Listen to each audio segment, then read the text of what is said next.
So fresh guy, let me know if you can hear me, because I know you're in the chat and I saw you. Bless up fresh guy. Let me know if you can hear me before I start the stream. Let me know if you can hear me before I start the stream. And fresh guy, thanks for being here. Appreciate it. You can hear me before I start the stream. You can hear my iPad in the background, so let me turn it down actually. Fresh guy, you still there? You left me. See, not only you and I are here tonight. I think I missed starting the stream up, and I started the stream, and then I decided to change the time, and somehow it appears it got messed up. I'm not sure why, but I'm here. As you know, I jumped right into this. I didn't start with advertisement. Bless up Trey Moon. I didn't start with advertisement because I keep messing up how to do that. So next time I talk to management, I'm going to make sure that I get that right. But Trey Moon, thanks for joining. First God, you were here. It seemed like you left. This is an impromptu discussion, actually.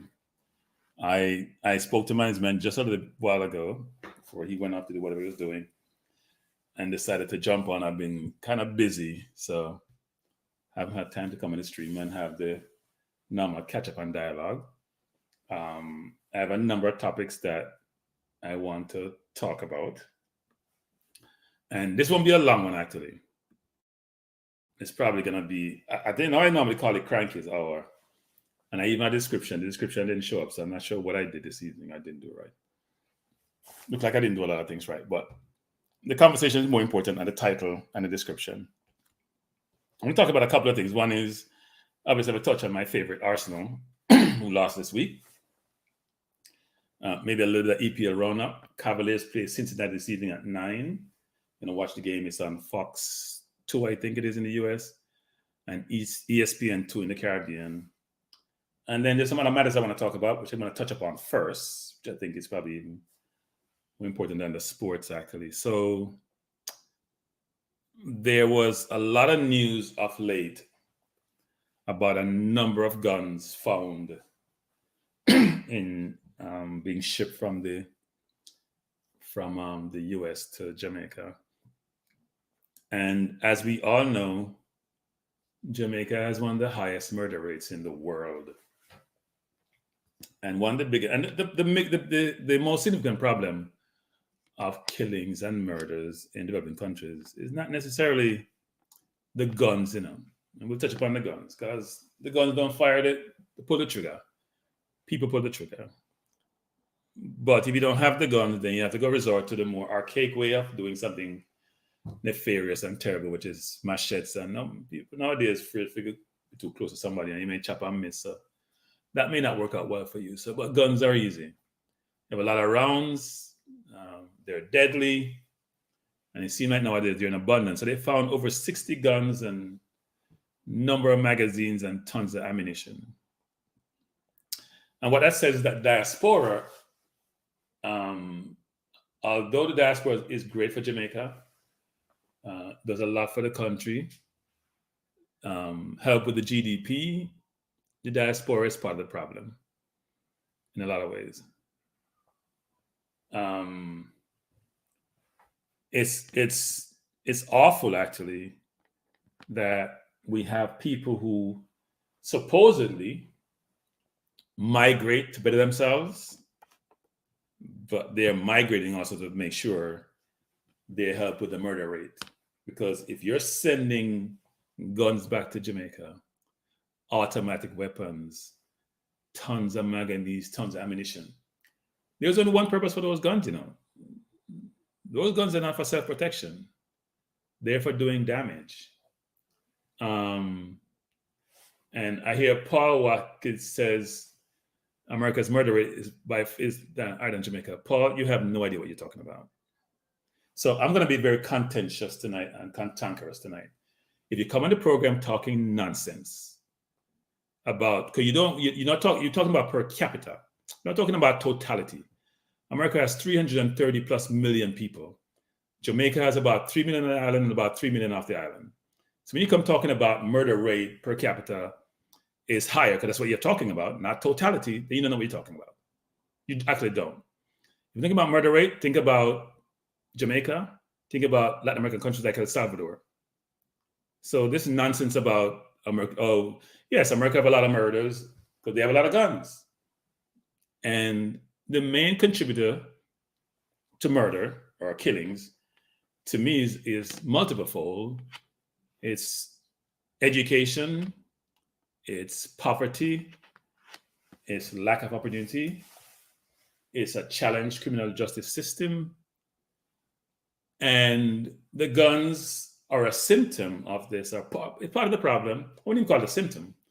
The guns are a key contributor to what we have, but the guns don't get to Jamaica by themselves. Somebody has to send the guns there. The guns don't pull the trigger by themselves. Somebody has to pull the trigger. So it's really ridiculous that we have people who are in the States who supposedly migrate to better themselves and their family. They come with either this view that they have to get revenge or they have to support whoever they left back in Jamaica in a certain fashion, certain communities, or in general, frankly, or they have to provide stuff for their friends who are in doing horrible, terrible things, or they have to make money because I'm sure the guns are not being sold they're not given away for free. They're being sold. So and I know we're here to talk sports, but it's very disturbing to me, and this is something that has to be talked about because the violence permeates all aspects of your society. It affects your healthcare system. It affects your banking system. It affects your retail business. It affects every aspect of your society. And I was talking to a colleague of mine this evening, and he was saying, it's disappointing that a number of people who are not Jamaicans, and mentioned the word Chinese, are in Jamaica doing business. They're the ones starting the business. And why aren't we getting more of those businesses from expats from the diaspora come back to Jamaica? So diaspora is concerned about crime and murder. Why the Chinese aren't concerned? First of all, Chinese go anywhere to do business. They don't care. They go to Africa. They go to Latin America. If you go to El Salvador, the biggest library there is built like China. They're building a stadium for them. They invest the money where the opportunity resides. And there's normally more opportunities in developing countries in terms of return on your money than in the more developed countries. You can get outsized return. You take outsized risk in developing countries, then you can get, in countries that are developing, frankly, than developed countries. So people will invest, people who love to take risk and who can see what the return entail will definitely invest in Jamaica. And the Chinese are doing so. They see an opportunity and taking advantage of it. Before I go further, I'm going to say bless up Tuffy Rudy, Ricardo, Drew Ross, Jason, etc. Dr. Dan says some of the Chinese in Nigeria. Dr. Dan, they have 1.4 billion people. And frankly, they have to look for opportunities outside their country. I mean, their economy is stagnating now, but they have to look for opportunities because they have a lot of people to support and their population is declining. So they got to find ways to generate outsized return to support their retired population. What people don't realize is that you need about 2.1 kids per household to maintain your population, much less increase your population. And you have to understand that in the US, for example, there's about probably 70, some ridiculous number of retired people. I think in the US it's used to be about 10,000 people retired per day. Now it's about 12,000. So you have a lot of retired people. They're not working. They're not productive. They're not contributing to society from a productivity standpoint. The working population has to produce them to be able to support them, to support the pension system that they have. So if you're China and you're producing 1 point something kids per household, who's going to support that large, enormous retired population that you have? Very difficult. So they're going to invest any place. Now, I'll say this. The Jamaicans are very religious and we love life. Why we love life? We're not taking no outside risks with the life. And we have more church per capita than any country probably on earth. So we definitely don't want to go someplace where our lives is at this outside risk for our lives. And that's what you're seeing in Jamaica, which a lot of people in diaspora who are familiar with the country, familiar with its history, have migrated and done well, are not moving back. or investing in Jamaica in terms of businesses. I was talking to a colleague of mine at work, this week actually. She came to visit my office and she was saying, I didn't even know she was Jamaican, frankly, because she doesn't have an accent. But she says she's a Wolmerian, doing really well in the company. And she was saying she had just come back from her class reunion, I think maybe 25, 30-year class reunion. And it was great to be there. And and obviously all those people have the Alumni Association. They provide resources and other amenities to the school. And she's very proud of her school. And we talk about, is she going to go back? And she's like, I don't think so. Her kids are Jamaican. They love Jamaica. She told me when her daughter go to Purdue and all she talks about is Jamaican. And she lets everybody know she's Jamaican. So we're proud of our heritage. We're proud of our background. But boy, are we afraid of the crime thing. Because the crime thing is out of control. Out of control. And I know I heard the Prime Minister recently saying, these things are overstated. And I want to paraphrase him to say that they're overstated and people make it appear worse than it is. Well, maybe they shouldn't write any news about the crime because we read the papers every day. Or we get the videos. Because I have a friend of mine who sent me all these videos and they're awful. So at the end of the day, I think the diaspora, I'm going to go back to diaspora, has to do better. And frankly, here's my view on this, which is if they caught the people who send the gun or accepting the gun, they forget life. The laws need to be changed. We don't have deterrent for these things. People that commit murder and they get 10, 15 years. I think they're joking. If you take a life and it was done deliberately, so you may kill somebody accidentally. You're drunk and you drive and kill a person. That was not intentional. You may get in a fight with somebody and you're fighting and something happened. Facts and circumstances decide what the penalty should be. But those who are criminals and kill for whatever reason, which is intent to maim, to kill, to destroy, they need to be sent away for good. They're animals. They're not supposed to be part of the society. They're animals. And animals should be treated accordingly. So we may not like those harsh terms, but if you're a killer, you're an animal and you should be treated accordingly. And I have no empathy and sympathy for people who just kill because themselves hungry or kill because they have faction with some other lane about some who own what corner, whatever nonsense that entail. That's inhumane and they should not be allowed to be part of society. Society is supposed to be functioning collectively as a group with a view of trying to progress. And I know some of you didn't come to hear now preaching tonight about me. I preach, I'm not here. Because this bothers me. I'm tired of reading Jamaica people and say killing. When if we didn't have this, the country would be prosperous. I dare say this. If Jamaica didn't have all this murder and all that, you know how many Jamaicans would go back to Jamaica to live, invest in the country, promote the country, the industries would thrive, growth would be phenomenal, poverty would be minimized. That's my view. You have economic activity when people believe that their resources are going to be safe and they're going to grow and increase, and they'll invest in the country. Why wouldn't go someplace we're not sure if you're going to survive tomorrow or your business is going to be robbed? And not only robbed, it's one thing to get robbed, but to get killed. How does that work? So, yeah, very, very concerning. Before the game, say, Kranky, give thanks. How are the guns getting on the island? Does the average guy on the street doing the killing have the means to import guns? Yeah, before the game, no, but here's a couple of things. There's different ways, right? Sometimes there are people in Jamaica with resources who have created this gun trade.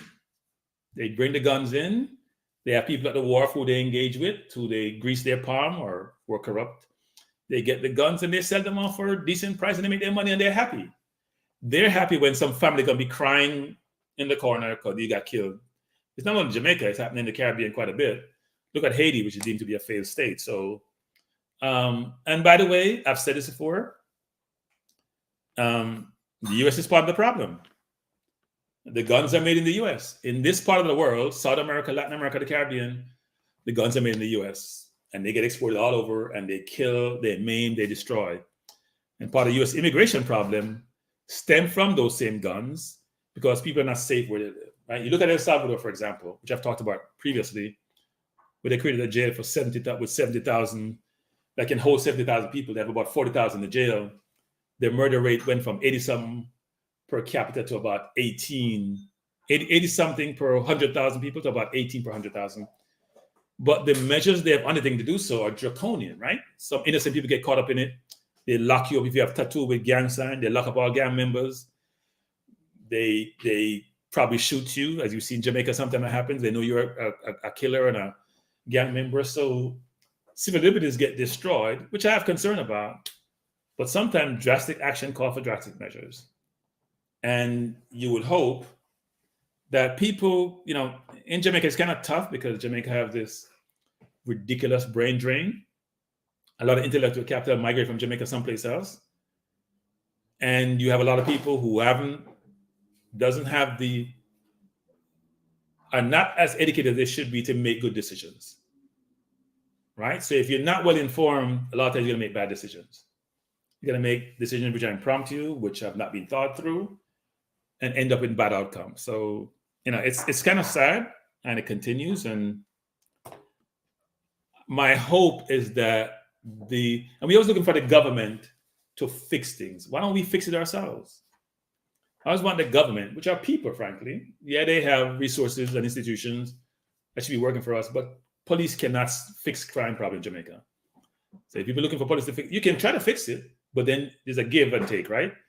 So if you want the police to fix the government to fix it, you got to give up something. You got to give up your civil liberties. So, for example, if you know who to dance in a certain area, like El Salvador does, you go arrest all of them. And in El Salvador, what they do, they arrest them, they put them in prison, and no one knows if they're going to be able to be tried. It's crazy the way they're doing it. But you know what's happening? Ecuador is going to employ what they're doing. Ecuador is also building a similar prison because the cartel are taking over there. As you see, one of their opposition leaders was assassinated a while back, and they're now realizing that they have to take drastic measures to reduce the crime rate. We don't want to get to that as people, because to me, civil liberties are important, right? You don't want to be muzzled as a person or can't move freely, but sometimes you got to find ways to change the situation. So I'm gonna finish on that note saying my hope is that those people who are doing these things will change, and the people in Jamaica who are accepting these guns will realize that you only have one life to live.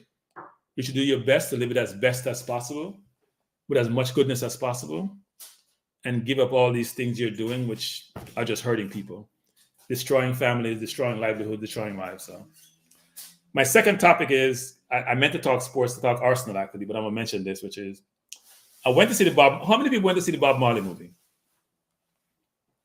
Now, let me know how many people went to see the Bob Marley movie, and let me know what your thoughts are before I tell you what my thoughts are, because I went to see it last weekend. So if you went to see the Bob Marley movie, let me know what your thoughts are on that movie. I'm curious. And I'll post some of the things here that people are saying about the whole gun situation. And then we'll talk about the movie. Brain drain. So 15 years appears to be a long time for a gun possession. Seems excessive. Brain drain. In some countries like Thailand, for example, you get caught with a small amount of drugs and you get executed. That's the law. You know what the law is. So I said drastic times call for drastic measures. Guns kill people.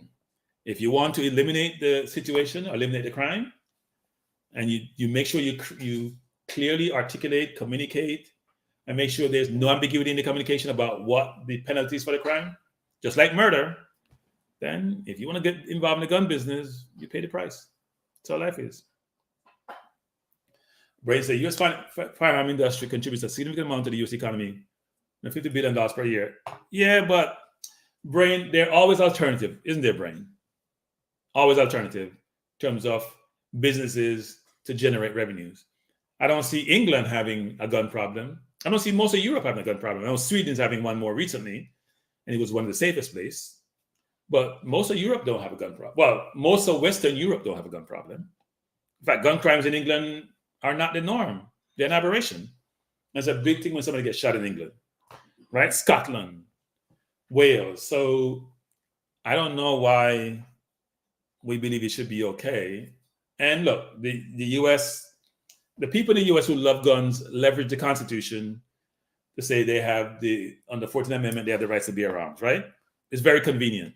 Because you know what my perspective on that is? If most of the killings were in a certain group, certain persuasion, things would change. People look like me are the ones doing most of the killing, and we're killing ourselves. And so when a certain group get affected disproportionately, things change. But we have to self-police ourselves. We can't expect others to do it for us. We have to self-police ourselves. So we have to do a better job.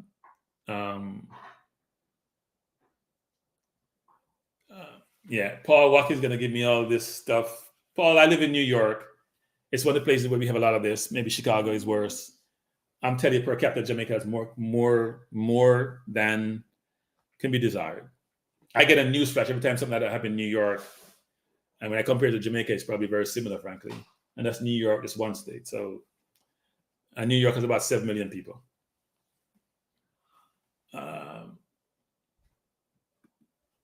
I think XLR8 Sports saying politics and crime are too intertwined. What happened in El Salvador to happen in Jamaica? No politician is brave enough to take that stand and hurt their political career. Well, it was interesting, XLR. You know what happened in El Salvador? The president, who I think was the mayor of San Salvador, ran as an independent. He didn't run as one of the existing parties. That's why it worked. And that's why I've said Jamaica need individuals or outside the two mainstream party to be involved in politics to change things. Because you're right, there's an interlocking between the politicians and certain elements in the society. And they can't bifurcate those two. And as such, you will always have that problem, right? Because their political future is linked, connected to those elements in society which we don't appreciate and who are not doing the appropriate things in, like the dance, for example. So if you have someone independent who has no obligation to and is not subservient to anyone, they can make their own independent decision because they're running on a platform which is basically about them and their resume and what they're proposed to do for the country. And the people, and it's also important because the people seem to want the status quo. See people in orange and whatever the other color is walking down the street and supporting their political party. And I laugh saying, we had this whole situation where you saw this gentleman, councillor, driving his Jeep and giving money out and say 40,000. If you divide 40,000 by 150, you'll laugh. And that number was supposed to be shared with somebody else. So it's a joke, right? You're not getting anything out of it. A few bucks is not doing anything for you meaningful. But if your thought was much more deductive in terms of, you know what? How can I truly benefit from the government, not just a few dollars in my hand, but more holistically and have a different mindset, it'd be a different outcome, different situation. So, yeah. But this is Manny's Man channel. I don't think he wants me to be here talking about politics. I'm going to start my channel in the next, I haven't decided yet. I'm going to start preparing things come week after next week, because I'll have much more free time on my hand. And I'll definitely be having a lot of these discussions about a lot of topics. Things like, the person running for president of the United States, I could do a whole year of, because when that person is running, everyone, you know who I'm talking about, you can just run your show and run your program for hours and hours on end on that person. And the hypocrisy in this country, when it comes to certain things, it's crawling. It makes your skin crawl, frankly. It's just really, it's disturbing, because you want to think that human beings are innately good, and then you see some of these things, especially people who are supposedly evangelists and from Christians, and they're supporting someone who has done so much wrong and who is just I'm gonna save I'm gonna save some of those terms I'm gonna use for another time or another channel. I'll use it on Manny's Man program. But people like that shouldn't even be in government.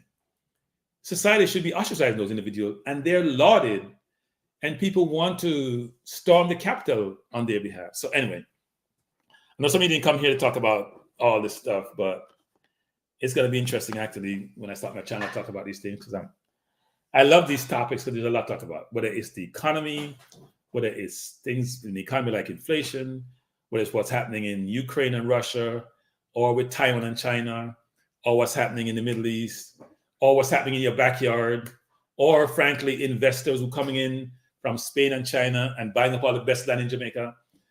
All those topics need to be broached and discussed, and we have, talk about them. And then what can each of us do to change things, right? What can each of us do to not only talk, but to make meaningful change and to help? So anyway, that's my last point on this. I know I've been saying that. So let's talk about Arsenal a little bit. So I'm jumping from the hard topic to more digestible topic. And I know people like, 50-50 is smiling because they say deliver these things to us. Arsenal lost this week in the Champions League. I didn't get to watch the whole game because I was at work and I was really busy. So I watched most of the second half and a part of the first half. And given how well we were playing in the last 5 games, I was very disappointed about the outcome. I don't think we had a shot on target. This is amazing. And I go back to my manager saying Arteta has to do a better job of picking his team, because if I had picked that team, Jorginho would have been on the field, because Rice, Havertz, Trossard, those players playing in the middle, apart from Odegaard, cannot pass the ball between the line, cannot split defenses, cannot play really well-played ball over the top to get to our forwards. It becomes a problem. So my hope is that we're down 1-0. I won't spend a lot of time on this because I hate losing. My hope is that we'll change things around, make up the Emirates, but I'm a little bit concerned because Arteta hasn't done well in these knockout competitions, whether it's FA Cup, apart from the first one we won when he first joined, that was Emirates' team. He has been poor subsequently. We get knocked out in the FA Cup early, which is a competition we own. League Cup, we never win that cup. Europa League, same concept. Last year we lost to a Portuguese team, and this year we started off poorly. So let's see what happens, but hopefully we'll do better. And then we do have this evening at 9:00, Cavaliers playing Cincinnati. Now, I will not be here espousing my view about both teams because I'm not familiar with both teams. I know the game is on. I know I may watch the game because I do have access to Fox 2 or ESPN. By the way, it's ESPN in the Caribbean, not ESPN in the US. And Fox 2 here, it's showing on.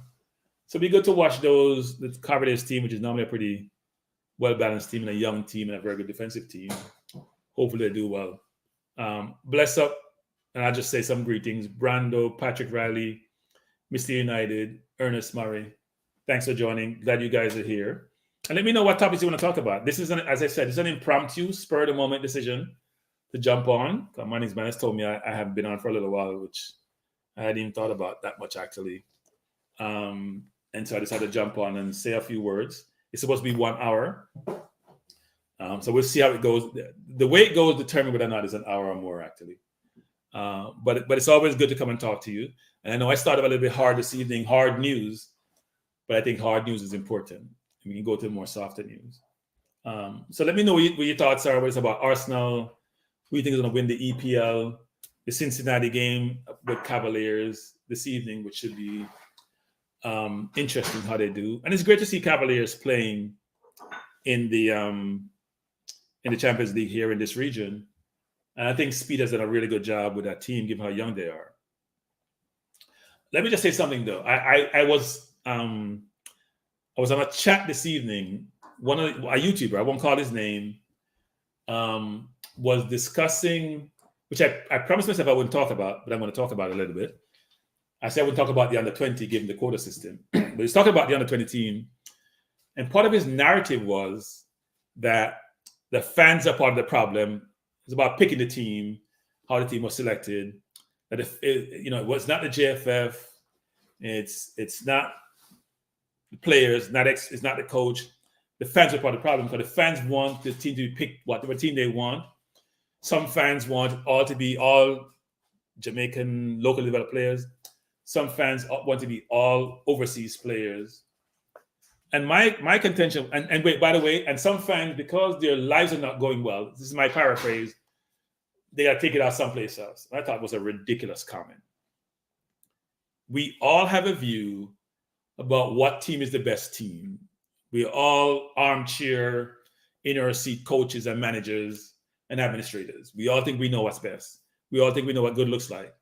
We all think we know what our good teams look like. And a lot of times we actually do.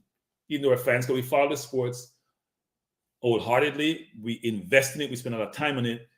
And if you're smart people, which a lot of us are, then you'll identify over time, you get a good perspective and understanding of the game, the strategies of the game, which players are good players, which players may not do as well, right? We have that perspective. But to have a view that the fans' lives are not doing well, so therefore that's why they have some of the grievances they have, is ridiculous, obnoxious, and should not be said in a public forum. First of all, I'm not sure what fans the person is talking about, because here's my view to the person, which is this. The person said, well, some people want just overseas players in the team. I can tell you that is total nonsense. What people want is a team determined and selected based on meritocracy, meaning the best players in the team. And for some people, the best players mean, regardless of where they are from, if they have a passport, which means they're a citizen, and you hear me preach this all the time, and they're afforded all the rights and privileges of a citizen, then you should be given the same chance as anybody else to be in the team. And Speed has said they have a quota system. I think they only allowed 7 overseas players, but if they can make a case as to why it should be more, that case has to be made between him and the committee, whatever. Crap, as far as I'm concerned. That's nonsense. That should never be the case. Their constitution, the JFS constitution, is contrary to this whole quota system.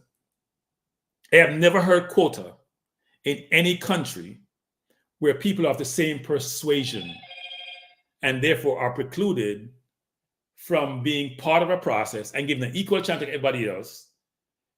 You have persuasion, you have quotas and affirmative action in some societies where people have been disadvantaged and they're trying to make up. There's a make-up process, right? They're trying to get to a point where equal opportunity arises, or they know that given how the institution was built, you may have systemic racism, for example, or systemic construct which doesn't afford everyone the same opportunities. So they try to balance the scale. And even now in those environments I'm talking about, they're changing that construct. The process now is not allocating space for those individuals. It's saying they should be considered like everybody else. Because some of the courts have knocked down some of these affirmative actions, especially in high academia in the US. So they've changed that construct.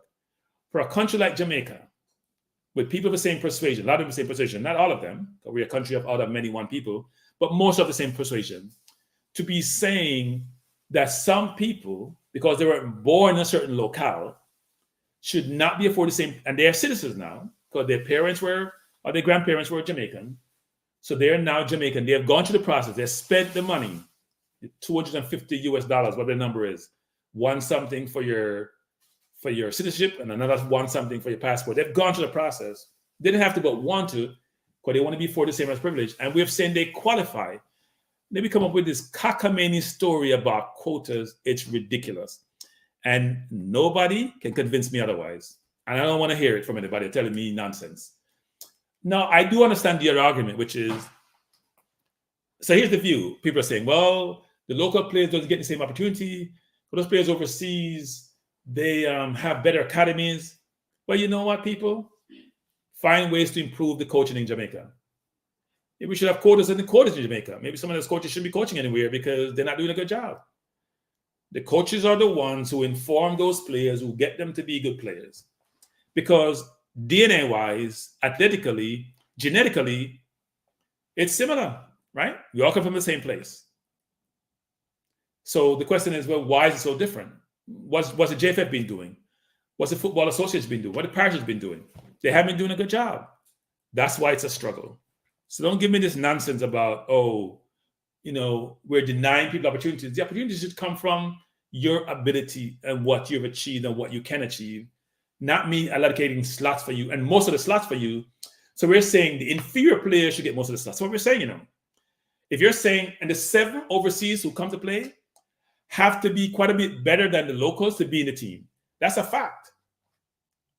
And even when that's the case, you're still saying, I'm going to select players of less ability and give him much more position. So if it's 21 people or 23 people, I only get 7.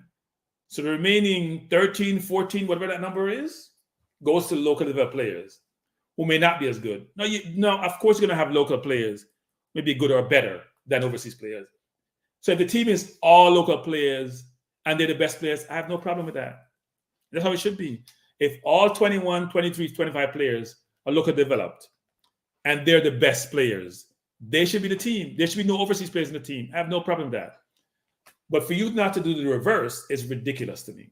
I don't want to hear it. I know Speed says, oh, certain businesses want no overseas players, which are some of the same businesses who want to import products that they want us to buy. So it's amazing the myopic view, the thought process that we have with certain people and how they think and how they operate and how they act. It's stupid. It doesn't make sense to me. And I don't think if you decided to make it an open process and not have quotas, it will all be all overseas players. There are good players in Jamaica. I'm sure some of them would make the team. So it's an unfair process we have today. It's not a fair process. And it doesn't make sense to me. Travis, I'm not saying that, Travis. My point is, if all the local players are the best players, they all should be in the team. If it's a combination, that's what the team should be. It's not supposed to be how would you like, Travis, if you go for a job, right? And someone is saying, well, you know, Travis, we can't give you this position because we've allocated for somebody else to get this position. Does that feel good? Because you know, Travis, you weren't born, you know, Travis, the jobs are in Trelawney. You weren't born in Trelawney. We want to give you to locally Trelawney personnel. You're from Montego Bay. You're from St. James. You can't get that job because you weren't born in Trelawney. So therefore, you can't get that job. That's ridiculous. No, Travis, do not tell me what to stick to. Travis, don't let's have a problem here, Travis. Don't tell me what to stick to. If you want to tell me if you want to run your own program, then run your own program. Don't tell me what to stick to, brother. You don't run this. If you want to run your program, you stick to what you stick to. I'm going to talk about what I want to talk about. If you don't like it, Travis, then do your next thing. Don't annoy me with that nonsense about what I should stick to. You sound like those Fox commentators telling players to just stick to kicking the ball because they don't have a brain and be able to talk about what they want to talk about. Or their brain is so narrow and it can't really think deductively to talk about things other than playing basketball or football. That is so denigrating to even consider someone should be considered like that. We all have brains, we all have perspective. Talk about what we talk about. If you don't want to hear the question, Travis, then you have to just leave and don't listen to it. You're going to come back with me on football and it's all football. But I'm going to talk about things which I want to talk about and which I hope my audience want to listen to. And the audience determine what I talk about. If they don't want to hear about it, they'll just jump off and jump on another program. But please don't tell me what I should talk about. It's what I should stick to. Because I don't accept that well. Okay? Now, I always try to be unbiased as much as I can. I'm like everybody else. I'm sure I have some hypocritical element of me because we all say things but do something different sometimes, which is not good. We all have it. But it's about the degrees of it. It's not that you're a hypocrite, you know. It's about the degrees, right? So you may cheat, for example, but say you are, as someone else, as I heard Maverick say, somebody are Gallus. We cheat with 100 versus 1. 1 may be that just for some people. 100 just seems exorbitant. So, look, when it comes to the football, my hope is that the JFF will stick to their constitution. The constitution clearly says they don't discriminate. And if you have quota, you're discriminating. Maybe they said we'll look that up.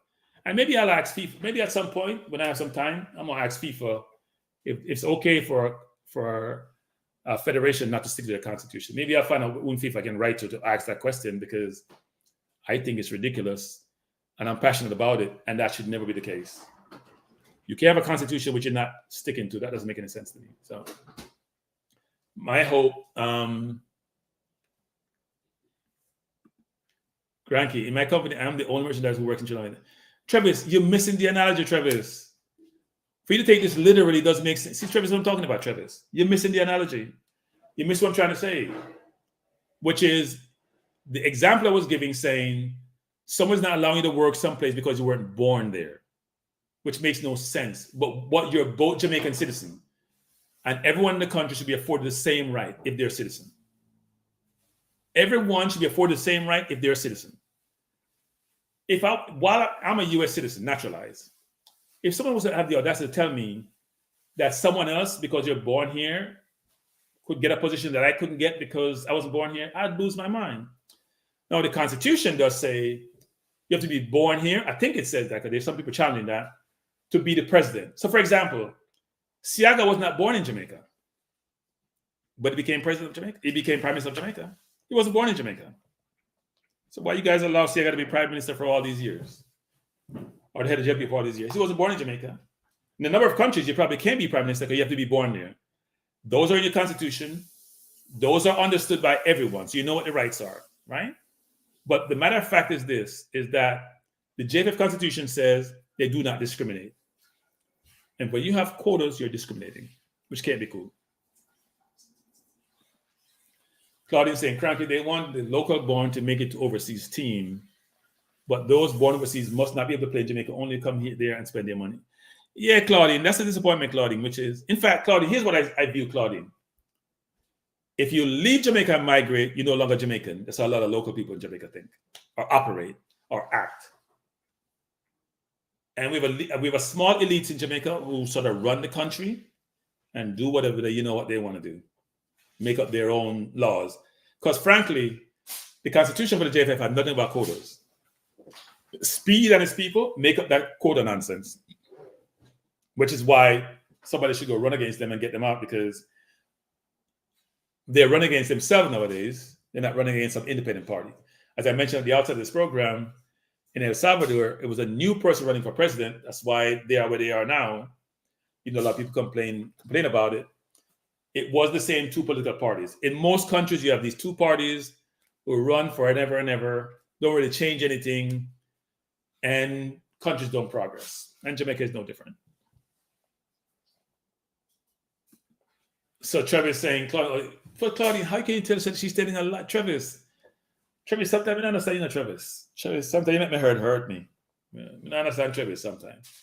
Well, what she said, Travis, explain to me what she say is a lie here.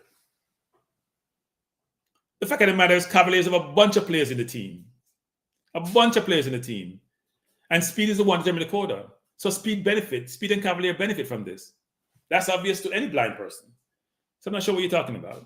And when players are on the national stage, they may get more notoriety, more prominence, more visible, and they may get more chances to get opportunities overseas. There's no lie in this, Travis. I'm not sure what you're talking about. I think people got to sometimes look beyond the norm, look beyond the obvious to really realize what's happening, right? And I see some players in the team unattached. How can somebody be unattached in Jamaica and being a national team? Does that make sense to anybody? You don't have the decency to just write down the name of whether the organization is part of the JFF organization or not. They're not unattached. They're part of our academy, which is the most ludicrous things ever. And here's another thing too.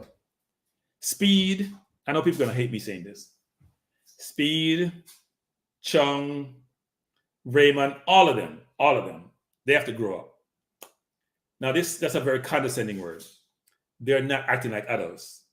They're not acting like they're mature. They're acting like kids.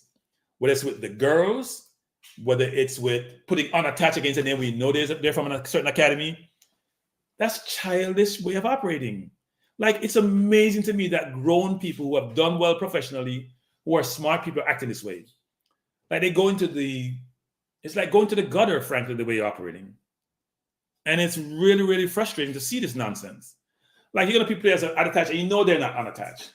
I don't care if you have this formality about being part of a designated JFF or not. You know they're not unattached, so why are you going to put it there? That's what caused dissension. That's what caused conflict, right? Whether or not you don't like the person, you have a conflict with the person, it doesn't matter. Do the right thing. I just find it crazy to think how childish some of these people are. And I go back to the girl situation with the JFF. The most childish, infantile situation that doesn't get any better. It only gets worse. And the people who are in a position of supposedly leadership and supposed to be mature and adults are the most childish of everyone. It's crazy how that operates. I know some of that conversation, some of what I'm saying, it may be toxic for some people, but people, that's how I feel, and I'm always going to be true to myself. At work today, they gave me, there was an event for me at work, which my niece and nephew attended, by the way, last week. And someone said in the open environment that I'll put it in my own terms. Some people say this, you keep out your mouth, but that means you're sort of transparent. You say what's on your mind. I have tried to be my true self as much as possible, no matter what environment I'm operating in. I mean, some environment, you have to manage the delivery and the exact word you use. But I'm always a person who want to be as honest as possible and say what I truly believe and what my principles are, and be that what it may. So they were saying in that environment, that, there's no ambiguity in what I say. In fact, they say it's twofold. My facial expression and the words that come out of my mouth clearly articulate what I want to say. And I'm hoping that most people are like that, right? Because when you're transparent and someone understands what you're saying and what you try to convey, there's no ambiguity in it. It makes it easier to engage with them. You know where you stand. Now, you shouldn't try to be harsh, and sometimes it may come out harsh. But sometimes when I come out harsh, you are meant it to be harsh. You want to make it stick. But you try to be as transparent as possible. People feel to understand what you're saying. Don't try to use ambiguity. Don't try to be coy. Don't try to be cute. Because something gets lost in translation. It's important to be as transparent as possible. So I'm not sure if I was happy or sad when people said it at work. But then I realized that maybe sometimes you're probably overly transparent in terms of directness of what you communicate. But I do want what I say to be meaningful and to also reach my audience. And it's clear what I'm saying. So then when they respond, when they engage with me, I know what I'm getting back from them. Hopefully they're also as transparent. So Travis, why Travis? Something you say something's been annoying at Travis. I must keep Travis' comment. So XLR Sports saying, Kranky, think you should rephrase and say anyone with Jamaican passport eligible to represent the country. I think what happens, everyone thinks that having Jamaican lineage make no XLR. I mean, when I talk about overseas players playing for the national team, you have to have a passport, right? If you're a citizen of a passport, you can't play. You have to have a passport. So I'm not talking about people who have Jamaican heritage, but they don't have passport. I'm saying if you have a passport, you're eligible to play, and you're deemed to be a better player than those who are being called up for the national team, and the coach believes you fit his or her system, then you should be able to get that position. You shouldn't be excluded because someone says you weren't born here. I just think that's crazy, actually. It's crazy that we are still, and here's another thing too. No one deliberately disadvantaged the players in Jamaica. Well, maybe the coaches and some of their ineptness disadvantaged the players because they went out and get their accreditation. If they went and improved themselves as coaches, if they garnered and gathered the skill set that they need to be good coaches, they would improve the players. And there's no reason why that can't be. There's no, and look, that's happening in Jamaica now, right? We see players coming out of Jamaica who are transitioning overseas. So we can't make the statement as if no one is making progress in Jamaica. No one is doing well. There are a number of players doing well. There are academies in Jamaica now. Players are matriculating from the academies to go overseas or play the JPL. But I'm saying the rate we're looking for, because we have much less people of Jamaican heritage playing in England than playing in Jamaica or in the US for that matter, right? I know a number of US players are in this team. But what I found interesting was even the players, the way I heard Speed say this, it's more of, and here's my interpretation. If you're born in Jamaica, you left at 1 year old and come to the States or go to England, that you are deemed to be almost like a local player, right? So even though you're developed, which is kind of contrary to what the initial intent of the quota was, so you could have been developed overseas, but you're still deemed to be almost like a local developed player, given what you're being afforded to not be part of that quota system, which then clearly suggests that's where you're born more than anything else, which to me, if you're a citizen, you're a citizen. Ernest is saying, Travis, you and others are nationalists. America for born Americans and Jamaica for born Jamaicans. Or can't work that way. Yeah, look, I think, Travis have his own view, and everyone should have their own perspective, and we shouldn't try to destroy someone or beat them up because they have a view if it's contrary to our view. What we need to do is make rational argument and provide perspective as to why you believe you have the right position to take. You're taking the right position. And if your position outweighs the other person, they should admit that, you know what, when I balance the two arguments, it is a better argument. So my philosophy is this, is that, look, if the Jamaica Constitution and modus operandi suggests that, you know what, if you're not a born Jamaican, you're not afforded certain privileges, then that's what the Constitution says. That's what it is. We may not like it, that's what it says. That's not what it says. And more importantly, or just as important, that's not what the JFF Constitution says. Marcus Messiah Garvey, bless up. Bless up. By the way, people, I'm going to jump around here tonight. I'm going to mix sports with social, with politics, with whatever, because this is the mood I'm in. And by the way, I listen to Maverick quite a bit. I like Maverick. I think Maverick is really, really smart. Touch upon a lot of interesting topic. And he was talking about, I'm digressing again about people, because you haven't come back with the Bob Marley. If you watch a Bob Marley movie, you know, I've asked that earlier. He was saying Bob Marley should be a national hero. So I want to hear your thoughts on that. So two things. Did you like the movie if you watched it? And do you think Bob Marley should be a national hero?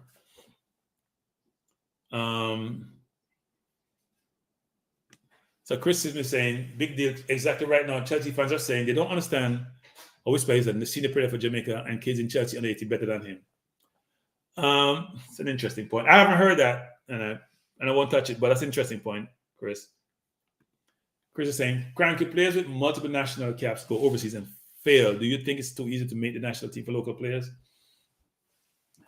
That's a good question, Chris. Look, players, I'm not going to say that actually. So here's my view on that, which is a lot of players fail from a lot of different countries. You'd be amazed how many Brazilians fail.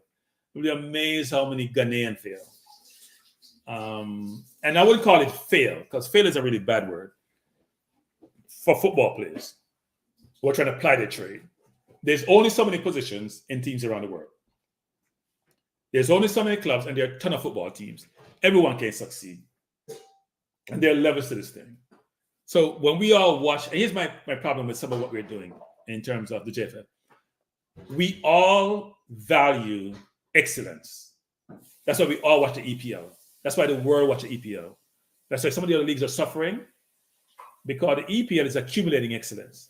They go in the world, they have the most money, they buy the best players. Why am I jumping around a lot tonight? And here's what's interesting about the EPL.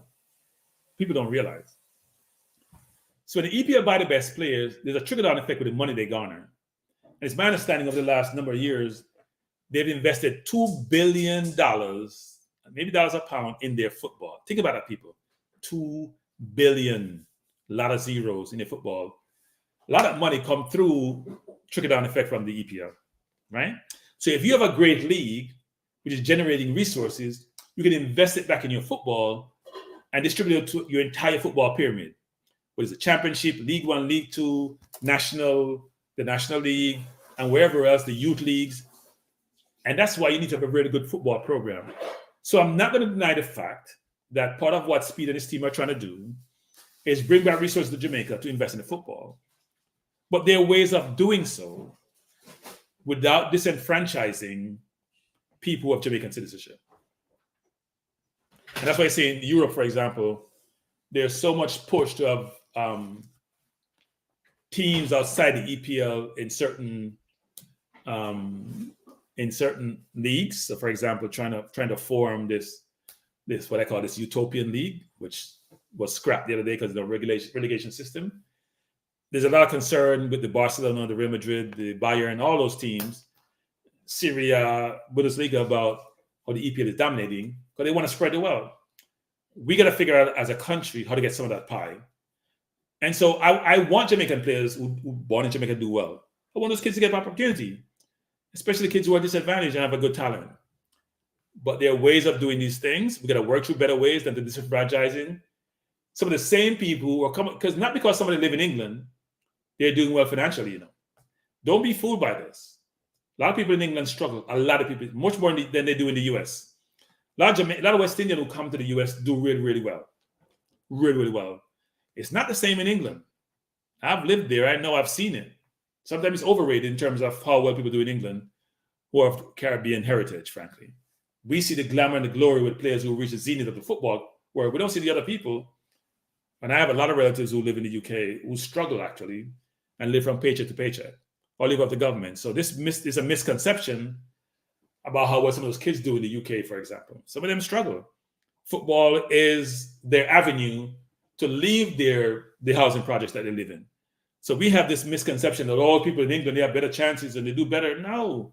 Yes, their football program may afford them better chances because the money generated by the EPL goes to their federation that goes downstream, but their life situation are sometimes just as bad as kids in Jamaica. At least in Jamaica, you can plant a farm, you can grow some breadfruit. Some of those people don't have that avenue to do that. So it's not all, bed and roses for some of those kids from the UK. I think the US may be a little bit different story, actually. So people, I'm asking the question again, because I'm jumping around. I don't have a linear path. I'm all over the place. Did you watch the Bob Marley movie? Yes or no? And what are your thoughts? And then secondly, do you think Bob Marley should be a national hero? So make this simple. You don't have to answer. You just say yes, which means he should be a national hero, or no, he shouldn't. Just type yes or no, all of you in the chat, all 96 of you. And by the way, people, we have 43 likes, and we have 96 people in the chat. You just hit the like button. You just have to push your finger on that thing which points up, and I'll be happy, and it's not going to hurt you. So please hit the like button. But tell me if you like the movie. I see JC saying yes. Drake Never says yeah. Marcus Messiah saying not yet. That means he hasn't seen it yet.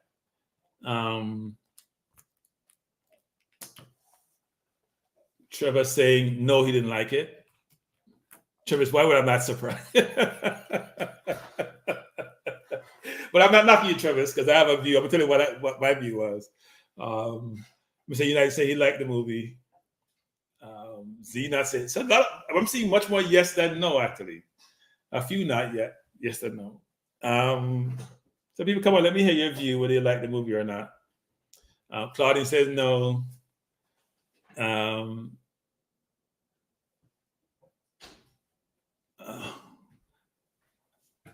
Drew said, Fessa, what do you like?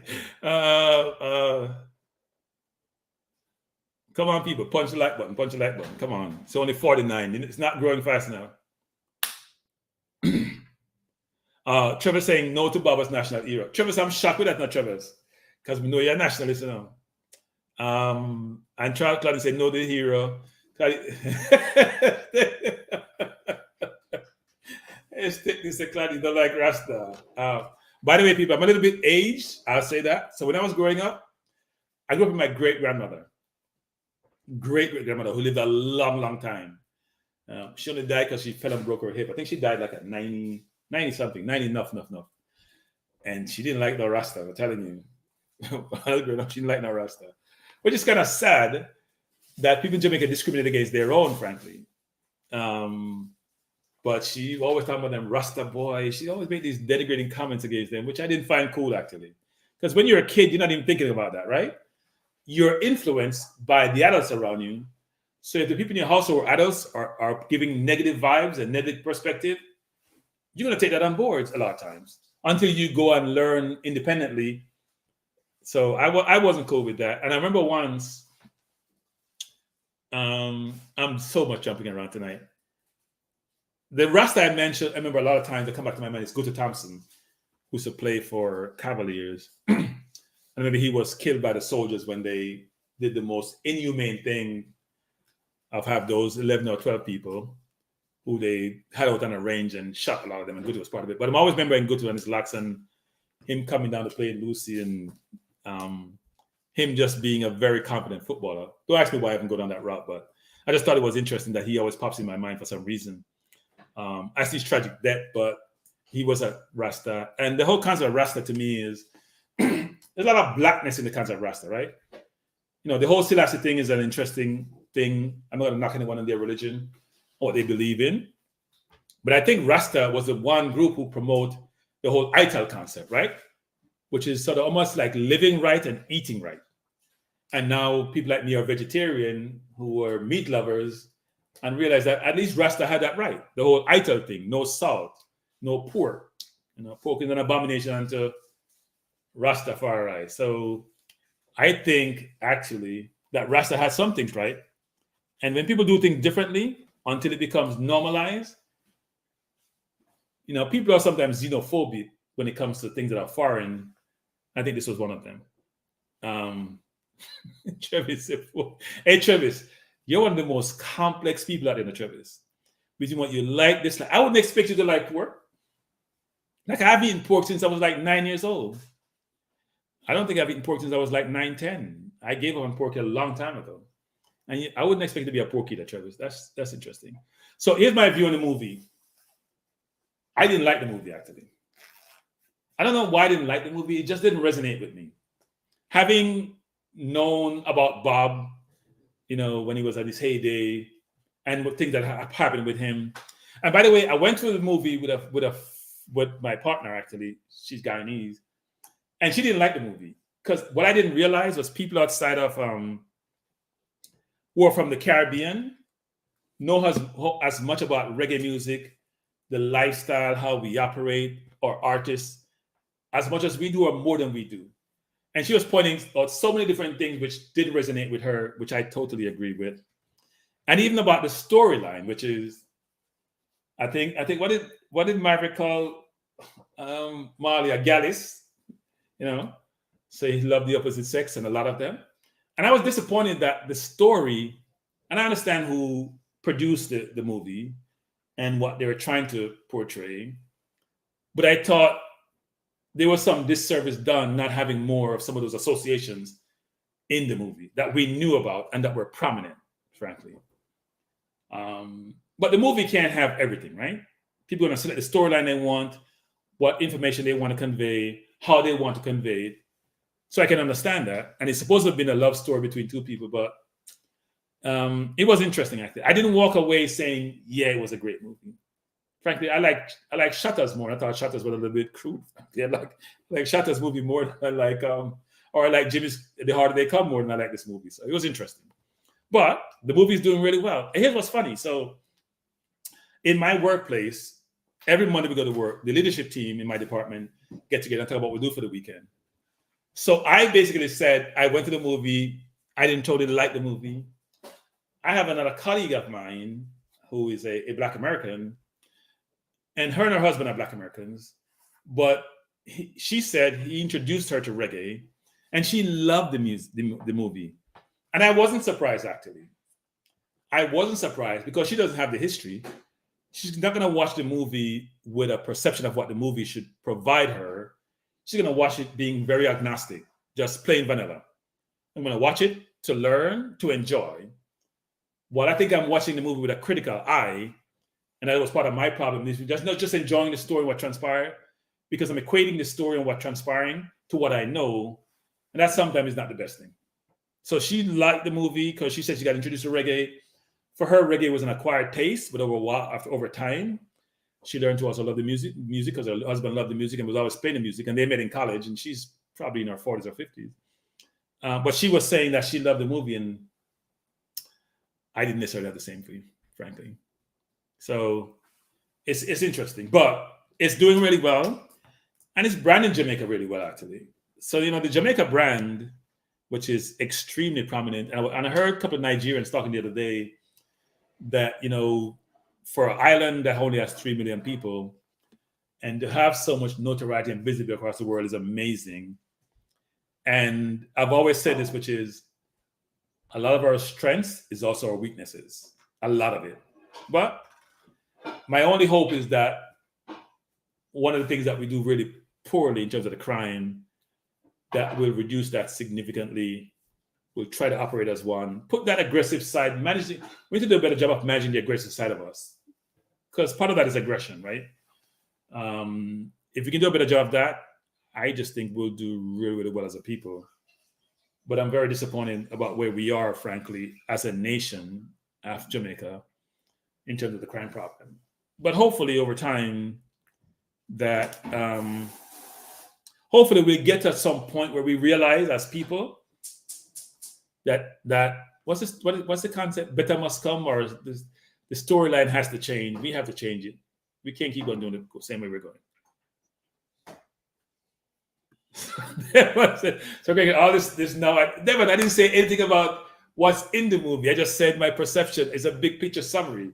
So Devin, there are a lot of people in the chat say they like the movie, so you should go watch it. I think everyone should go watch it. Support the initiative, right? Support the endeavor. Support what they're trying to achieve. I think the movie has been one of the best supported movies in a while, frankly. It was number one for a while. I don't know where it is now. And I don't go to the movies that much, people. I can tell you, I've probably gone to more movies this year than I've been to in the last 10 years. So I've been to maybe 3-4 movies this year. Normally I do 2 movies a year, frankly. I don't go to a lot of movies. I don't watch a lot of movies in my house either. And I get a lot of grief about that. I watch too much sports, actually. There's basketball, American football, enough soccer or the real football, love track and field, but I don't watch a ton of movies, actually. Because I like to watch live events and what I call real events. Movies are made up.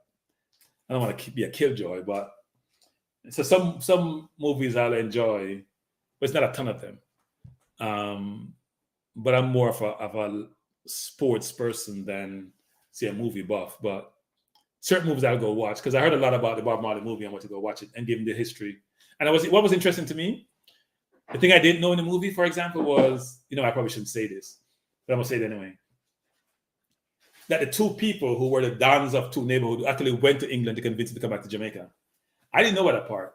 My first question was when they had the movie was, how do these people get visas to go to England? Like, really? Because there were known dons, meaning if you're in Jamaica, you knew those 2 people. And my question, how do they get visas to go to England to go talk to Bob? I found that to be totally amazing. That was the case. And then I know it was easier to travel then. If you want to go to the UK or even come to the US, it was much easier.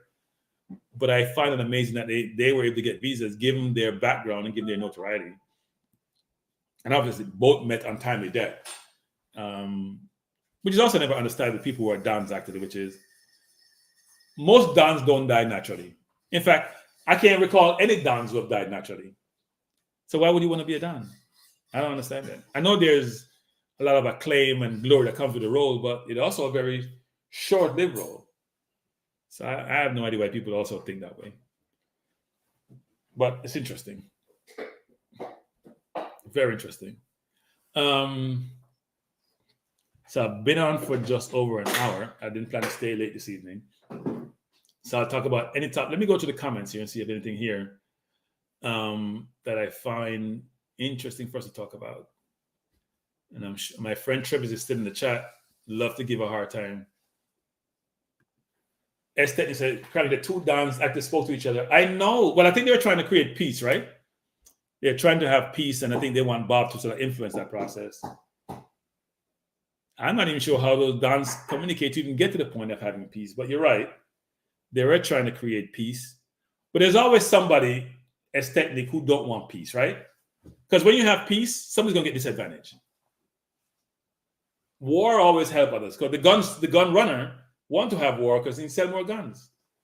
So there's always going to be a contrarian someplace in this whole process that's not in line and not supportive of something which is deemed to be more good, which deemed to be good. I shouldn't say more good.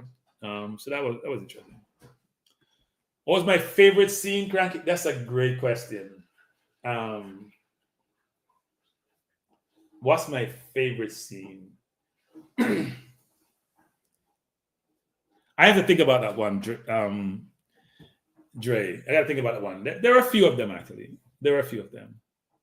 One of my favorite scenes, actually, which is going to sound strange, was when the person that shot Bob approached him, and he sort of forgave him, actually, which got to be the hardest thing to do. Because think about it. I would say my favorite scene is a life lesson scene.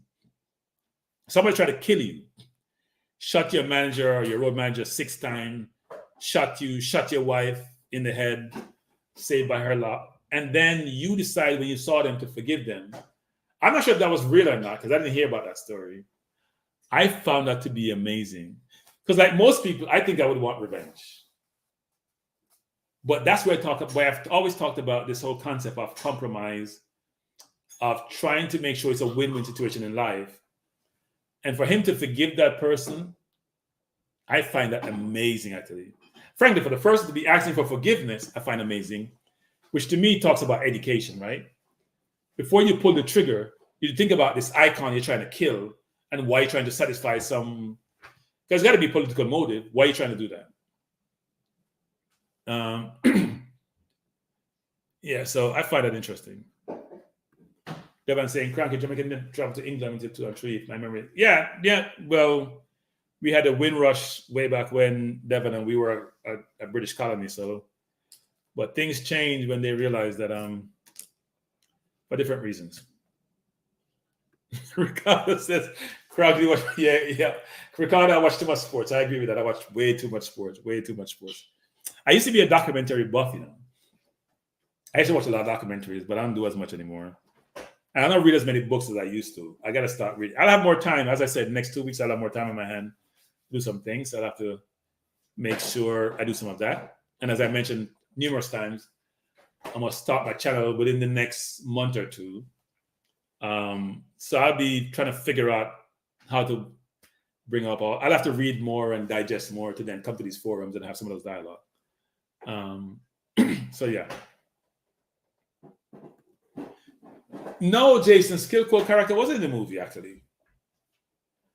That was amazing, isn't it? I don't remember Skill Code character being in the movie at all. When I'm thinking back to all that was said and done, I don't remember ever being mentioned. I think some people were written out of the movie for different reasons. Deliberately written out, by the way. I think the movie had the people who the producers want to be in the movie, and they feature those people around Bob. And I also didn't find the main character genuine, to be honest. Even though he tried, I didn't find him to be genuinely Bob, given how Bob's mannerisms were. I know he tried. I know he lived the role. But maybe that's also part of my brain is trying to equate into Bob and say what Bob would be like. Maybe that was part of my challenge, actually. And probably critiquing him based on that versus taking him for who he was and what he's trying to be.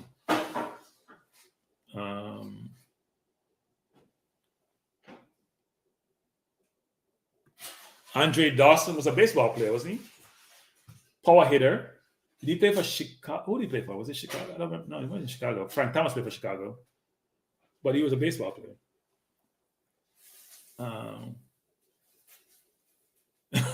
I said, what's the aim of the movie to unleash the man's laundry? No, actually, to the contrary.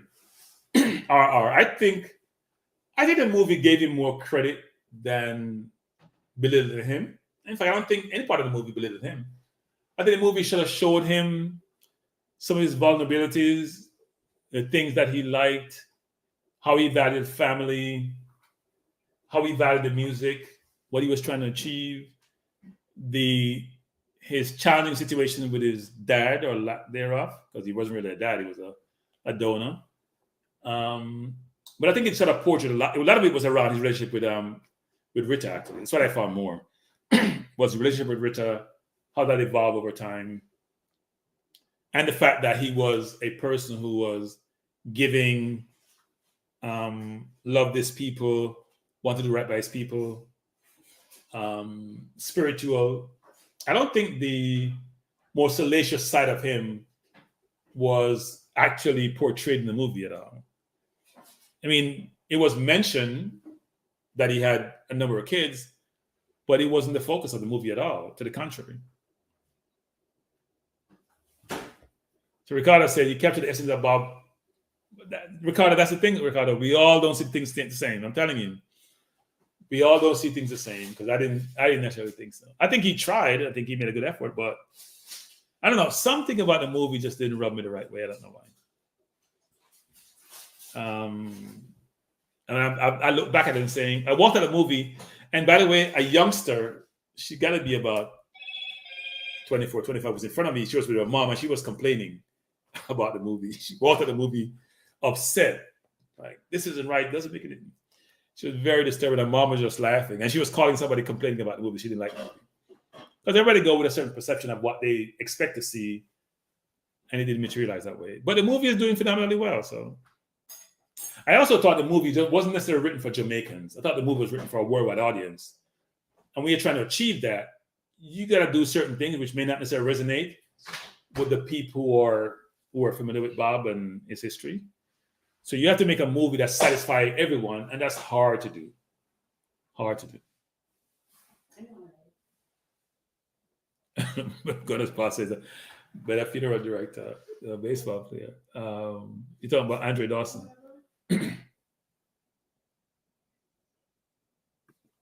So Princess Gillian is saying, forgiving is easy. It's what Joseph did in the Bible. The son of Jacob, he forgave his brothers.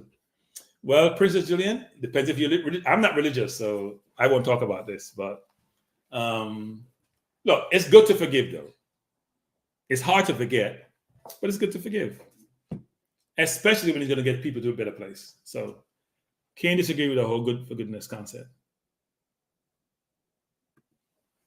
So Princess Gillian, I guess, saw the movie and says, not how sound.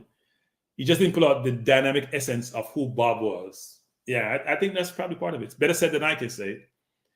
And people are going to have different views on this, right? I saw him on the Breakfast Club talking about the movie and what they're trying to achieve. And I think he basically said that he gave him opportunity to find someone other than himself to do the movie, and they came back to him. So they thought he best represented Bob. So, and obviously the producers, including Ziggy, knew Bob more than I did. So it's interesting. So Ernest Morris, back to my earlier conversation around gun, he said, Kranky, how did the Indian get the guns? Same XYZ, them gave it to them, and in some case, exchange it for gold back in those days. Gold did not mean anything to the Indians. Yeah, look, we all would agree that guns are a major problem. I don't know why human beings need all these weapons. Like, I find it really strange. So here's a philosophical question I always struggle with, which is, are people innately good or are they innately bad? And secondly, does everything have to have an opposite? Meaning, if something is good, do you have to have something equally as evil? It seems like how the world is. It's really strange, actually. You always seem to find evil where good resides and vice versa. So I'm not sure that's how we were sort of created and how the world was constructed. And that was have to be the way it has to be, because you want a world where it's all good, right? We all live well. We're only here for a short time. We do our best and we leave this earth better than we see it. That's not always the case. It's unfortunate. It's unfortunate. Jason says, but Jason, is it the same person you're saying? You mean that we're all evil and all good? Because I think some people are innately good, but some people are just innately bad. And here's the thing. Here's another question that people should think about. So now people are moving away from sport again. Don't give me a hard time. And by the way, people, it's now 8 o'clock. The game with Cavalier is at 9 o'clock on Fox 2 and also on ESPN 2 in the Caribbean. So here's another question, actually. When we think about people, innately good or innately bad, is it something we developed? Because if it's innate, that means it's born in you, right? So can you be born innately good, but because of your facts and circumstances? So for example, I become a gunman, lack of a better word, but I was born in difficult situations. And the only out I see is through the barrel of a gun, even though we know there are other outs, right? Does that mean I was bad and I just decided to pursue a life of crime because it's the shortest means of getting what I need for my survival? Could it be that I also have goodness, but my surroundings, my environment, the people I associate with are bad, so I evolved that way? Or do you think that we're just innately bad or good? I'm curious about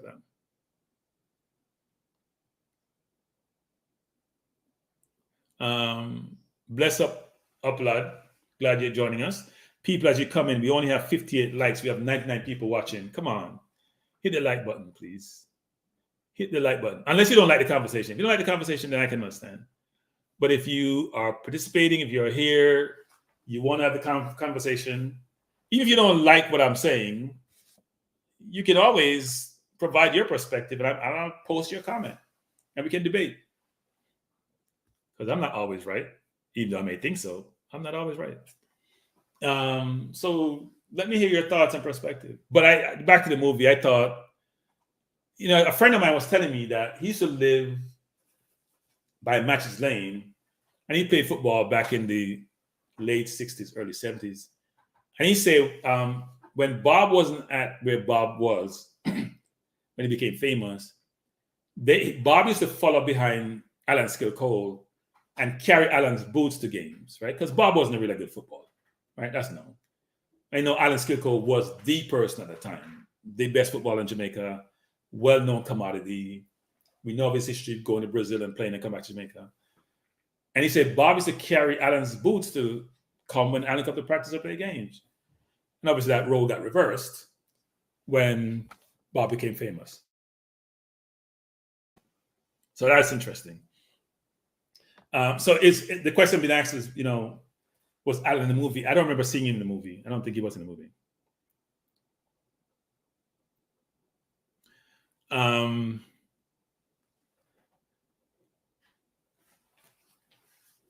So it's interesting. But Bob loved the football. Bob loved it. So Gunner's boss, what's this thing about Alan Skillcole? You said you're not going to say more. I used to get these stories by people who used to play for Jamaica.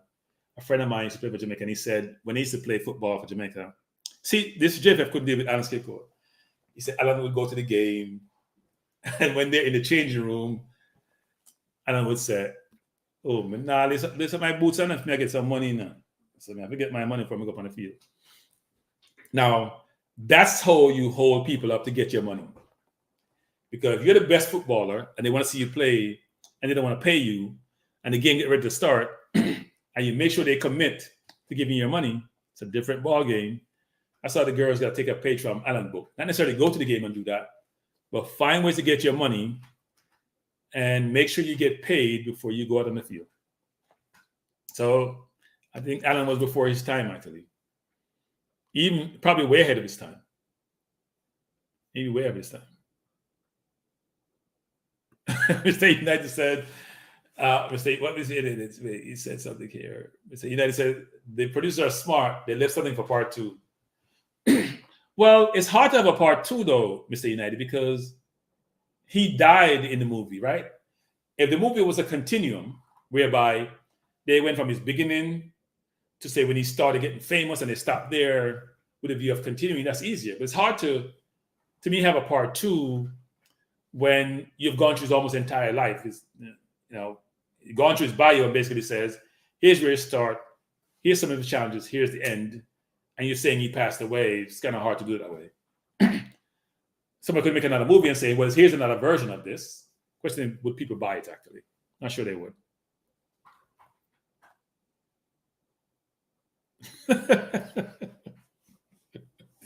See, we all take something away from the movie. So Uplab is saying, I watched the movie. Only thing I learned as a Jamaican is that a Caucasian man broke Bob's toe in football games. I'm sorry, but I have to laugh. Yeah, you know what it shows? That, males in general don't like to go to the doctor, especially Jamaican males, frankly. And also, here's what's interesting, because in the movie, Devin, if you haven't seen the movie, I don't want to give away the movie for people who haven't seen it. But I just mentioned this one part. By the time I'm done tonight, we're going to talk about the entire movie. He had a chance to amputate his toe, and he didn't, which may have saved his life, actually. Because a lot of times these things, if you can cut it off and prevent it from spreading, then he may be able to save you. He had a chance to amputate his toe, and he was no. Because I'm sure also as part of his religion, that wasn't necessarily acceptable. But it probably was the right thing to do, actually. So he didn't go to the doctor when he injured himself. And subsequently, when he had an extreme measure to undertake to prevent it from spreading, he didn't undertake it. So it's unfortunate. You always wonder what he would be like today if he was alive and how much more music he would have meant. It would have made, sorry. And where he would have been. It would be really interesting to see where he is. Yeah, I know, Travis. I know. I know.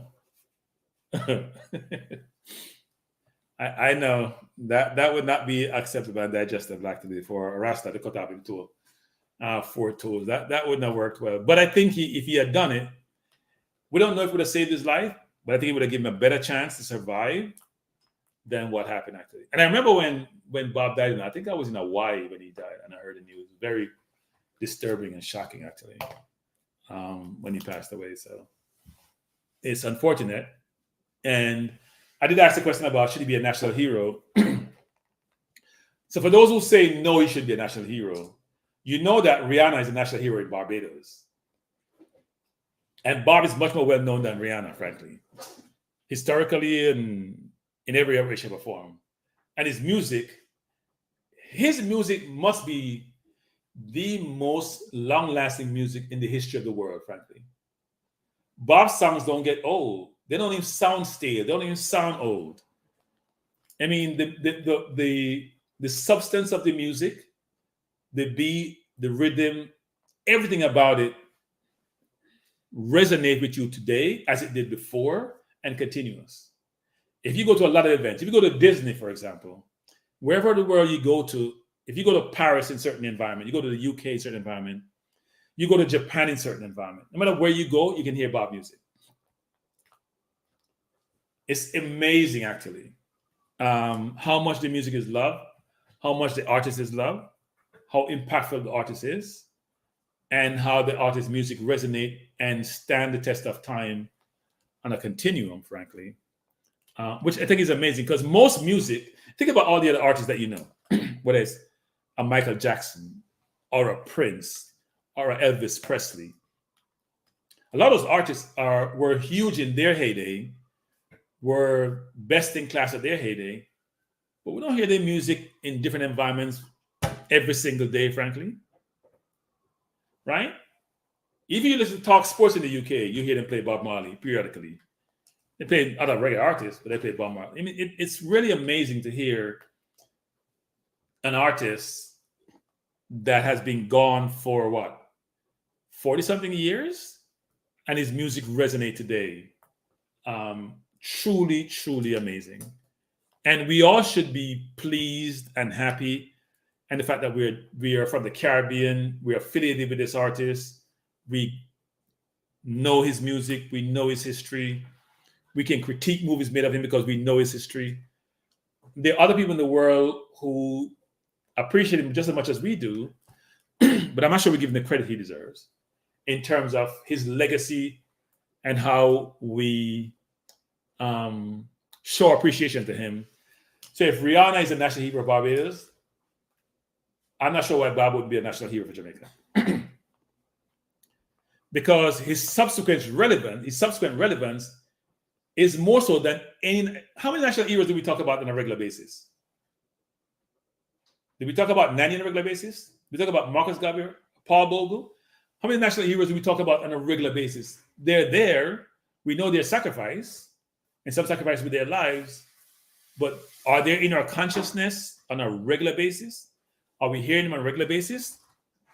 Do we hear their music and the words of those music and what the words mean and how they affect us on a regular basis? So if someone is prominent in your life throughout your entire life and is something that is someone who you treasure, you value, you support, you get acclaim for it, because when you're Jamaican and someone say Bob Marley related to Jamaica, why wouldn't that person get the recognition they deserve that suggests that, you know what, you value them, they should be in a pedestal, no matter what their personal life situation may be? I'm not sure why they would be. But Marcus Garvey is not, but I'm not sure Marcus Garvey get the reverence in terms of the frequency of the communication. Yes, he get reverence in terms of what he stood for and what he did. But I think Bob is just as big as Marcus Garvey across the world, frankly. And also, Bob cuts across different persuasion, right? A lot of our heroes are within our own persuasion and who we value. Bob cuts across all demographics, all persuasion. So, yeah. Yes, technically, I don't disagree with talk about Marcus Garvey, but I'm just saying We don't talk about Nani, do we? We don't talk about Paul Bogle, do we? We don't talk about a number of our supposed heroes. Marcus Garvey, I think, is a unique one, right? Because he was much more international, frankly. Uplab saying, I'm watching Mocha for versus Nashville. I believe we'll. Well, Uplab, I hope you're right. We'll see if that's the case. We'll see if that's the case.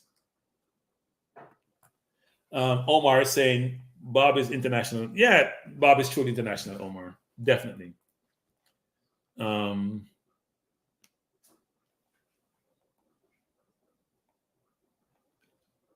What are you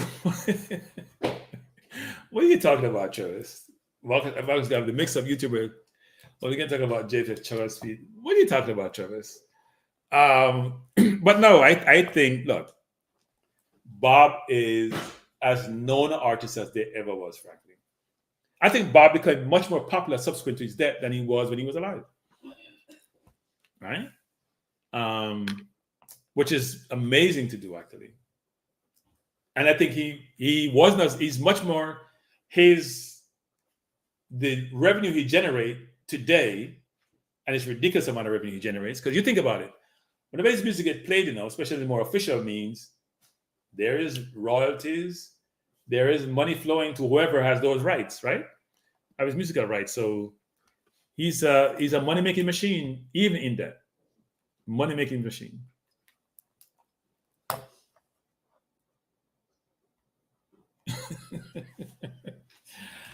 Richard is saying Marcus Garvey was the reincarnation of John the Baptist, Holy Emmanuel, King Selassie Jar.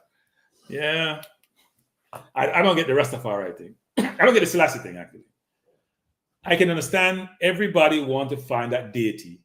They want to find that omnipotent one. Because we all are looking for some kind of salvation. But I must admit, and to each his own, I don't get the Selassie thing. If you're telling me like most people do, so whether it was the Aztecs or the Incas or the Arabs or the Israel, whoever you are, there's some god or deity that people support, right? Or they worship, no matter where they are. Some do it in terms of, people call them false god, but it's a symbol. The whatever somebody have as a symbol to represent their god, they're saying there's an omnipotent being out there that made all of us that they support. Even the people who we may have deemed way back when weren't necessarily educated. But Selassie was a person, right? Was a man that we knew of, that existed. And I know that he has great lineage. I'm not sure he's valued in Africa as we value in the rest of our value. But look, people have to make their own choices in life. So I'm not going to knock anyone for who they worship, support, whatever. It's up to them. But Travis says, I love football reasoning, nothing more. I don't like talk, politics, Christianity, social, man. And Travis, I can appreciate that. But I think we should have these discourse to provide a perspective. We only can learn from each other, Travis. We can't just keep it all bottled up, right? We can't just talk sports 24/7 because our life is not all sports. We have to live in a society and a lot is happening around us. So we have to be part of what's happening. We can't just disassociate ourselves from it. Some people do. They go in isolation. They don't want to deal with the things of the day. They just want to focus on what makes them happy. And I understand that. But I'm the opposite. I want to get involved in any and everything and try to be educated and informed about any and everything. I believe the more informed I am, the better decisions I can make in my life. So I'm taking information from a lot of different sources to inform my view and help my decision-making process, right? The more I know, the more I learn, the more I can assess things and help me make decisions. So that's why sports can just be my only outlet. So Trevor says he does these things, but not on the air. I hear you. And as I said, to each his own. To each his own. In the workplace, I even talk politics in the workplace. Some people don't like it, but I will know who to talk politics with in the workplace because, as you can imagine, people support different political parties, and even one political party and one person who I have no time for. There are people in the workplace who support them, and you can't convince them otherwise. But their rationale for supporting them sometimes doesn't stand up to scrutiny, which I find really interesting. Really interesting. So if you're going to take a stand on any matter, any subject, you should at a minimum be able to provide an argument that substantiate why you take that position and why your position makes sense. It shouldn't be that, just one or two things why you do it and you're being selfish in your thought process. So for example, somebody, is not going to raise taxes or lessen your taxes, that's it. But they're racist, they're xenophobic, they have all these things which are not digestible. And just because they do one thing for you, so they give you money to vote for them, or they reduce their taxes, that's why you're going to vote for them. I find that interesting, to say the least. So as things say, Kranky, Jesus died 2,000 years ago. Christians still praise him. So as technic skip, Jesus died 2,000 years ago. Okay. If you hear me hesitate, and I've always said this, I'm not religious, so I do believe there's an omnipotent being. I say that. But the whole concept of what is Jesus, or this whole view that there's a special race in the world that in the Bible say, guys, that's just, I'm trying to be nice here and not say something terrible, but I think that's hogwash. The concept of a God, and here I go down this road again, and Trevor's going to say, Kranky, stick to the sports. The concept of somebody being omnipotent and impartial and objective is that they don't have preferences. So whether you're cute, you're short, you're tall, you don't look as good, they think that you treat everybody the same. To me, that's godlike. So I've always had this view in life. Here's my last view on this, because I don't want to get too much in this. When I have my own channel, I'll get deep into this. Fact of the matter is, I want to debate management on some of these things. Management's a pastor, and I'm not. I'm far from it. I'm on the opposite end. I want to debate him on some of these things. My philosophy in life is this. If you live your life with truth, being fair, trying to do the best that you can do to help yourself, your family, your fellow man, then whatever ever heaven entails, you go to heaven. That's my view of life. I don't think you have to go to church. I don't think you have to praise the God. I believe if you're living what we call a righteous life, and righteous doesn't necessarily mean religious life.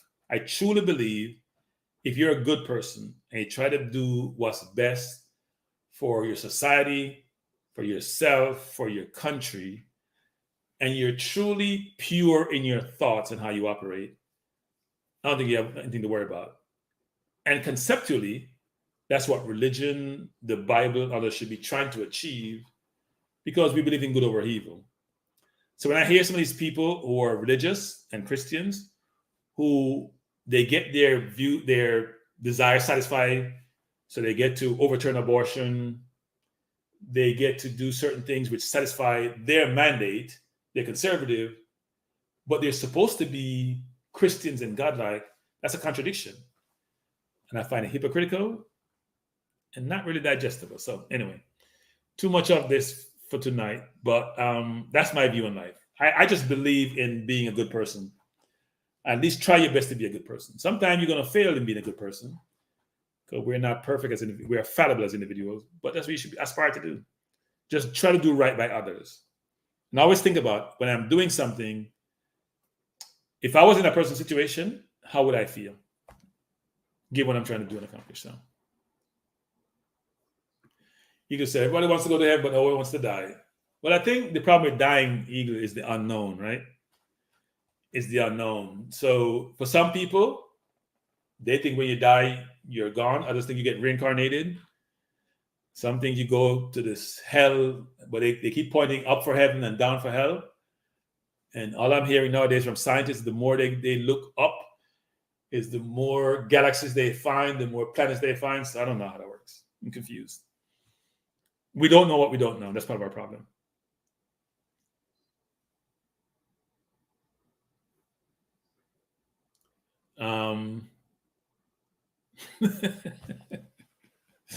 You see, they say, well, I know why everybody the last name. That's interesting.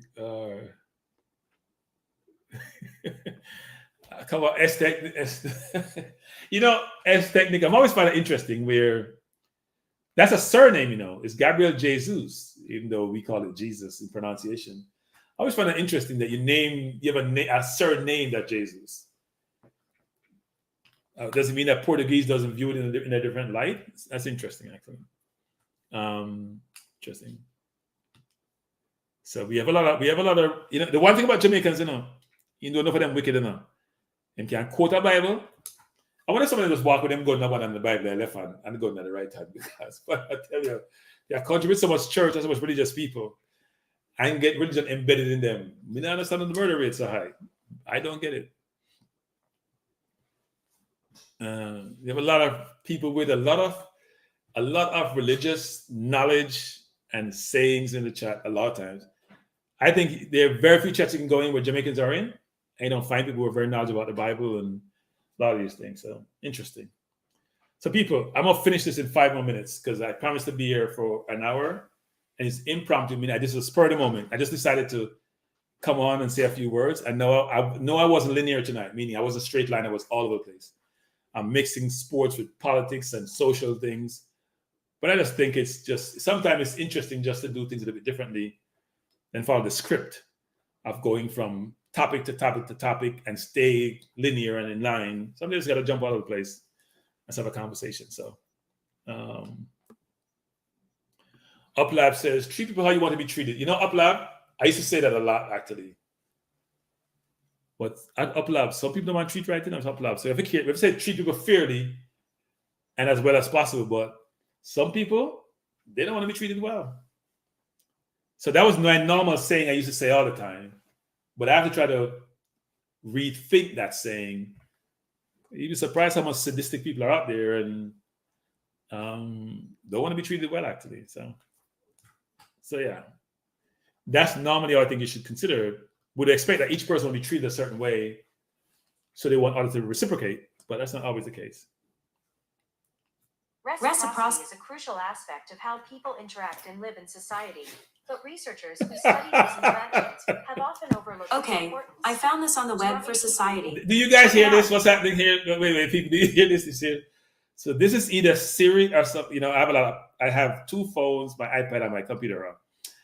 I don't know what I said to trigger Siri, which I find interesting. One day we're going to talk about AI a little bit, actually. We have to have some discussion about AI, the future of AI, where we see AI going, because it's crazy. I didn't say anything I can trigger. So my Siri sign is on. Siri, I didn't call you. I didn't say anything to you. I'm not sure why you're coming on making all this noise.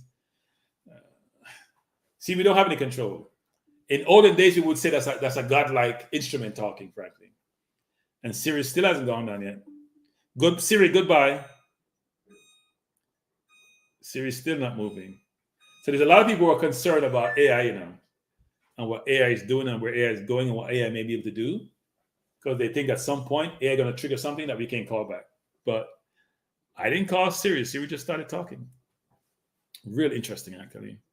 But we should have a discussion in one of these programs about the future of the world, where we see. And by the way, people, if you invest, even though I haven't put any money in the market of late for a long, long time because my company sort of restricts me. But I'm not giving out, let me say this, I'm not giving out investment advice. I'm just giving my perspective here. I'm not licensed to give out investment advice. I'm not giving advice. All I say is this. There are companies out there that make the material that's used by companies or in the AI, I'm going to call it the AI business. So whether it's Microsoft, there's ChatGPT, all of them. They need certain instruments, they need certain equipment, they need certain chips and all that to assist them. The company that do these things are doing really well in the stock market. And I do think that people of our persuasion don't invest enough in the stock market. And that's where real money is made, actually. So NVIDIA stock is trading at $785 a share. They had their earnings come out today, and the stock went up by 16%. And the stock has gone up by 200 so it's about 260% now since in about just over a year's time. So if you had invested 50,000, it'd be worth about what? About 166,000 now in just over a year. Doesn't mean that every stock go up that way, but it's a good example of how a lot of people make their money in life. So I think us as a people need to also spend more time learning about stocks and how they work, and looking how we can increase our wealth by investing in the stock market, whether it's in Jamaica or in the US or any place else where we live actually. So, but it does give an example where you see a company, and it wasn't that more complex to invest in this company, frankly, because it's a known company and the research information says they're doing well and continue to do well. But AI is now the big thing, and all the companies, I think another one is called ARM, if I'm not mistaken the name, all the companies that provide a lot of the equipment and chips and things of that nature, which is required for AI, are doing really well. So anyway, something to think about. So I'm going to conclude by saying this, which is we're living in a really interesting time. I'll go back to my initial comment about all the guns proliferating Jamaica that are only meant to do harm, to basically kill people. Because we're not sending guns to Jamaica to just scare people down. Those 60-something guns probably has about 100-something people name on them. More than that, frankly. So if you are selling those guns, then you're a killer in my eyes. If you're receiving those guns and selling and disseminating them, then you're also a killer in my eyes. Or you may not actually do the pulling the trigger, but you might as well have been doing it because you're supplying the guns. And even though you hear people in the US who are gun advocates saying guns don't kill people, people kill people, you can't shoot somebody without having a gun. So my hope is that people will get a conscience and will change how they operate and will realize they're only harming people who are like you, frankly. You're not helping. And my hope is that will change.